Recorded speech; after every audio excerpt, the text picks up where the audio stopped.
Hi, my name's Patrick, and today I'm talking about the exhaust upgrade on a 6.2 Trail Boss. Here's what we took out. It's about 6/10 the size of what we replaced it with.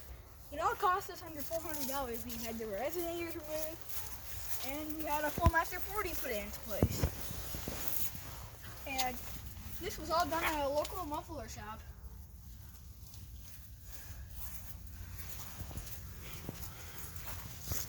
Here's what it sounds like.